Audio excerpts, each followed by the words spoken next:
Ya, Assalamualaikum warahmatullahi wabarakatuh. Perkenalkan, nama saya Muhammad Wihandoko Nur Gantara.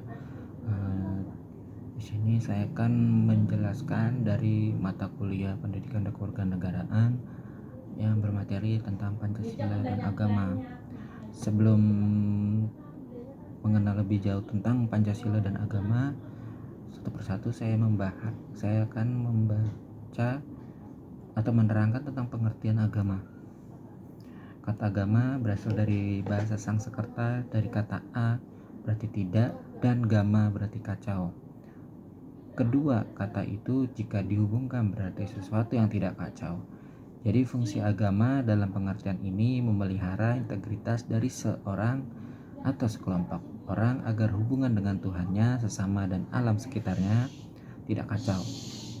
Karena itu menurut Hinduisme, agama sebagai kata benda berfungsi memelihara integritas dari seseorang atau sekelompok orang agar hubungannya dengan realitas tertinggi, sesama manusia dan alam sekitarnya.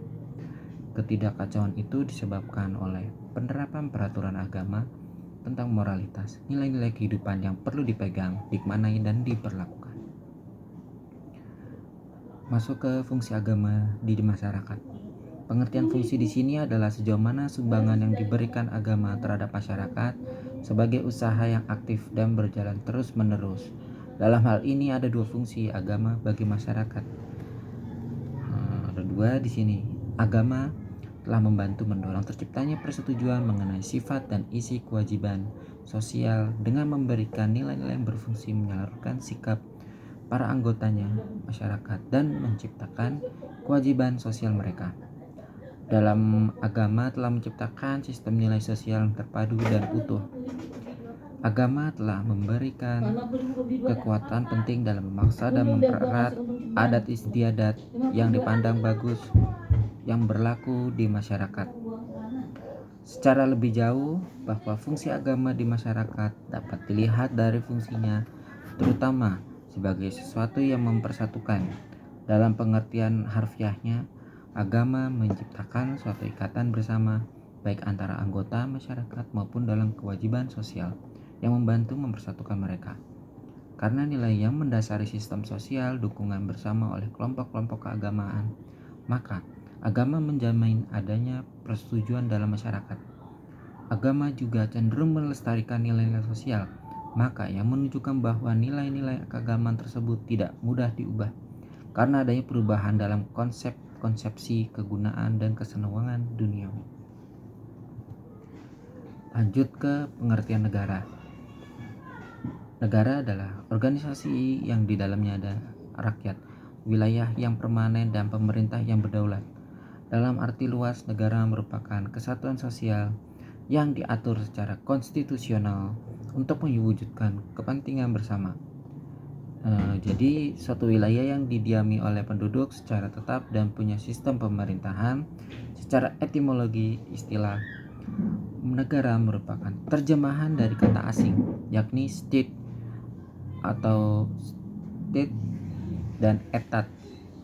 Kata state dan etat itu diambil dari kata bahasa Latin status atau statum, yang berarti yang tegak dan tetap atau sesuatu yang memiliki sifat-sifat yang tegap dan tetap.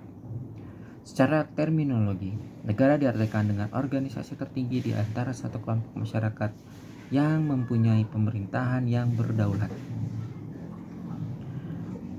Latar belakang timbulnya negara. Asal mula terjadinya negara berdasarkan fakta sejarah. Pertama ada penduduk atau occuped atau peleburan. Yang kedua, terus yang ketiga ada penyerahan. Keempat ada penaikan. Terus di samping itu terdapat beberapa teori pembentukan negara. Pertama ada teori kontrak sosial, teori ketuhanan, teori kekuatan, teori organis, dan teori historis. Hubungan dan negara. Negara dan agama merupakan suatu persoalan yang banyak menimbulkan perdebatan yang terus berkelanjutan di kalangan para ahli. Berikut penulis menguraikan hubungan agama dan negara menurut beberapa paham. Pertama, hubungan agama dan negara menurut paham teokrasi. Negara menyatu dengan agama, karena pemerintah menurut paham ini dijalankan berdasarkan firman-firman Tuhan. Segala kata kehidupan dalam masyarakat bangsa negara dilakukan atas titah Tuhan. Hubungan agama dan negara menurut paham sekuler, norma hukum ditentukan atas kesepakatan manusia dan tidak berdasarkan agama atau firman-firman Tuhan. Meskipun mungkin norma-norma tersebut bertentangan dengan norma-norma agama. Yang ketiga, ada hubungan agama dengan kehidupan manusia. Kehidupan manusia adalah dunia manusia itu sendiri yang kemudian menghasilkan masyarakat negara. Sedangkan agama dipandang sebagai realisasi fantastis makhluk manusia. Agama merupakan keluhan makhluk tertindas. Berbicara mengenai hubungan agama dan negara di Indonesia merupakan persoalan yang menarik untuk dibahas. Penyebabnya bukan karena penduduk Indonesia mayoritas beragama Islam, tetapi karena persoalan muncul sehingga menjadi perdebatan di kalangan beberapa ahli. Untuk mengkaji lebih dalam mengenai hal tersebut, maka hubungan agama dan negara terdapat dua golongan. Yang pertama, hubungan agama dan negara yang bersifat antagonistik. Yang kedua, ada hubungan agama dan negara yang bersifat akomodatif. Nah, di sini yang pertama itu hubungan agama dan negara yang bersifat antagonistik. Maksudnya di sini antagonis tidaklah sifat hubungan yang mencirikan adanya ketegangan antar negara dengan Islam sebagai sebuah agama. Contohnya, pada masa kemerdekaan dan sampai pada revolusi politik Islam pernah dianggap sebagai pesaing kekuasaan yang dapat mengusik basis kebangsaan negara. Sehingga persepsi tersebut membawa implikasi keinginan negara untuk berusaha menghalangi dan melakukan domestik terhadap ideologi politik Islam. Yang kedua, hubungan agama dan yang bersifat akomodatif. Maksud dari hubungan akomodatif adalah sifat hubungan di mana negara dan agama satu sama lain saling mengisi, bahkan ada kecenderungan memiliki kesamaan untuk mengurangi konflik. Kesimpulan dari Pancasila dan agama dan hubungannya adalah tidak dapat dipisahkan. Negara menyatu dengan agama karena pemerintah dijalankan berdasarkan firman-firman Tuhan.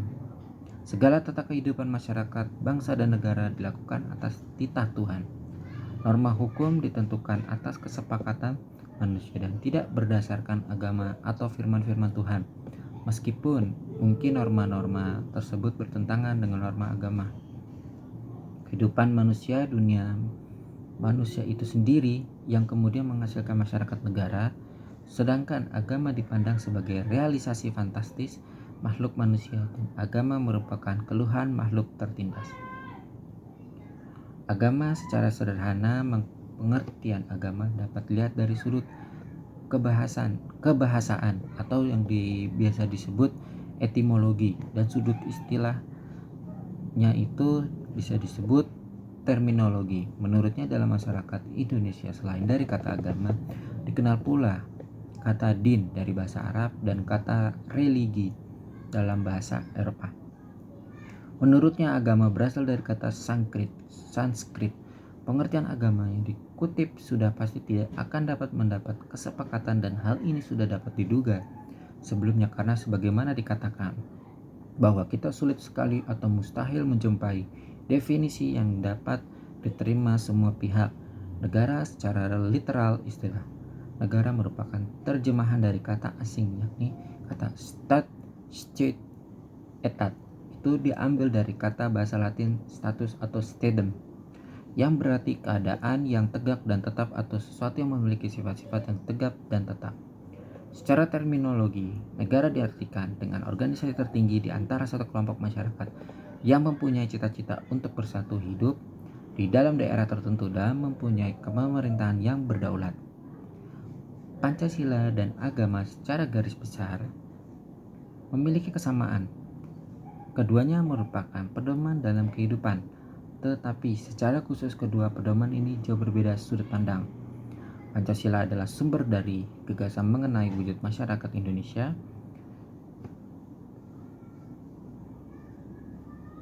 Pancasila adalah sumber dari gagasan mengenai wujud masyarakat Indonesia yang menjamin kesentosaan dan memberikan kesetaraan lahir dan batin. Pancasila dipergunakan sebagai pegangan hidup bangsa, penjelmaan falsafah hidup bangsa dalam pelaksanaan hidup sehari-hari semua. Tingkah laku dan tindakan perbuatan setiap warga negara Indonesia wajib mengamalkan dan mencerminkan pancaran Pancasila. Pancasila pun adalah pedoman dalam kehidupan berbangsa dan bernegara. Sedangkan agama adalah pedoman hidup kita yang khususnya berhubungan dengan Tuhan Yang Maha Esa. Dalam kehidupan sehari-hari, harus disadari bahwa kebenaran yang dicapai oleh kita adalah kebenaran yang masih relatif, tidak absolut dan atau mutlak. Tidak semua manusia mengakui bahwa dia mempunyai agama adalah wahyu atau karunia dari Sang Pencipta kepada kita. Agama adalah kepercayaan keyakinan bahwa kita adalah makhluk yang diciptakan oleh Sang Pencipta. Agama pun tidak hanya sebatas status, melainkan terciptakan dan menerapkan untuk mengatur tindakan yang tidak baik, meluruskan yang salah menjadi yang benar. Pendapat yang mengatakan bahwa menjadikan Pancasila sebagai ideologi merupakan sebuah bentuk mengamalkan Pancasila dapat dibantah, karena bangsa ini memiliki kebebasan untuk menerjemahkan Pancasila itu sendiri untuk menyederhanakan ideologi hanya sebagai pedoman dalam kehidupan berbangsa dan bernegara. Pancasila bukanlah agama yang diterjemahkan dari nilai yang bersifat khusus bagi penganutnya, sedangkan Pancasila menjadi sebuah nilai-nilai yang umum yang berlaku bagi seluruh rakyat Indonesia, apapun latar belakang agamanya. Pancasila berbicara tentang kebaikan, sedangkan agama berbicara tentang kebenaran. Ada kalanya kebaikan menjadi bagian dari kebenaran dan sebaliknya pun. Namun tetap terdapat bagian dari kebenaran yang tidak dapat tersentuh oleh nilai-nilai kebaikan, begitupun sebaliknya. Tidak semua nilai kebaikan merupakan kebenaran. Yaitu tadi terakhir dari kesimpulan tentang materi Pancasila dan agama. Semoga apa yang saya sampaikan dari penjelasan ini dan pemaparan ini semoga bisa menambah pengetahuan, menambah manfaat bagi yang mendengarkan. Saya Muhammad Prihandoko undur diri. Wassalamualaikum warahmatullahi wabarakatuh. Terima kasih.